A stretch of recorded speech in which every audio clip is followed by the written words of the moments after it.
Сәлем достар, сіздермен Let's Cook KZ арнасы. Бүгін сіздерге қазан кебаб рецептін ұсынамын. Рецепт қызық болса, оны соңына дейін қарап, менімен бірге дайындаңыздар. Сонымен достар, қазан кебаб үшін орташа картопты алдын ала тазалап, жуып қоямыз, және міндетті түрде картопты қағаз сүлгісімен құрғатып алуымыз керек. Мінекей сол кезде оны қуырғанда май шашырамайтын болады.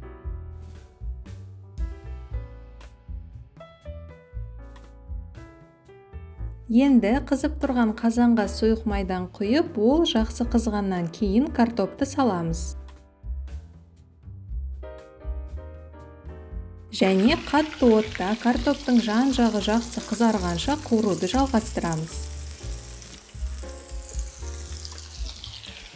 Мінекей достар, қараңыздар, картоп дайын. Әзірше оны бөлек ыдысқа салып қоямыз.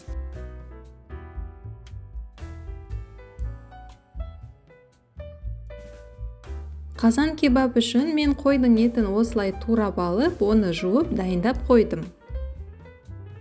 Енді достар, жаңағы картоп қуырған майдың жартысын бөлек ыдысқа құйып аламын. Себебі бұл май өте көп. Онымен қоса қойдың майынан да қосатын болғасын, тамақ тым майлы болып кетпес үшін осылай алып жатырмын.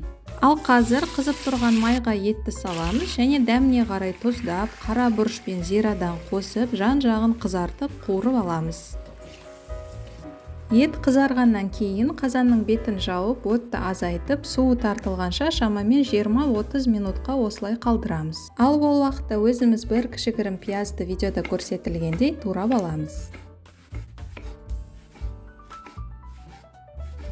Одан кейін пияздың арасын ашып, оны бөлек ыдысқа саламыз.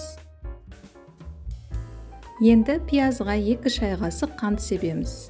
Сонымен қатар 2-3 ас қасық алма сіркесі суымен 1-2 ас қасық су құйып, араластырып, осылай маринадталуға қоямыз.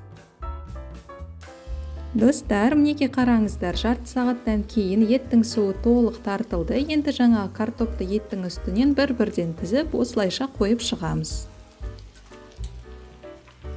Соңында жарты шай кесе су құйып, қазанның бетін жауып, картоп жұмсарғанша жай отта пісіреміз. Мен шамамен 25-30 минуттай пісірдім. Мінекей достар, қазан кебаб дайын. Бұл тағам майлы болғандықтан мен оның қасына күріш қосамын. Сол кезде тамақтың майы жүрекке тимейді. Картопты осылай шетіне әдемілеп салып, етті табақтың ортасына түсіремін. Және соңында жаңағы маринадталған пиязды үстінен осылайша әдемілеп қойып шығамын. Қараңыздаршы достар, қандай әдемі тағам. Оны күнделікті тамақ ретінде де, қонақ келгенде де пісірсеңіздер болады. Өте әдемі, өте тойымды, сонымен қатар оңай және тез дайындалатын керемет ас. Осы рецептпен міндетті түрде дайындап көріңіздер. Достар, бұл рецепт сіздерге ұнады деп сенемін. Маған қолдауларыңызды көрсетіп, видеоға лайк басып, пікір қалдырып кетулеріңізді сұраймын. Уақытыңызды бөлгендеріңіз үшін көп рахмет. Келесі кездескенше аман сау болайық.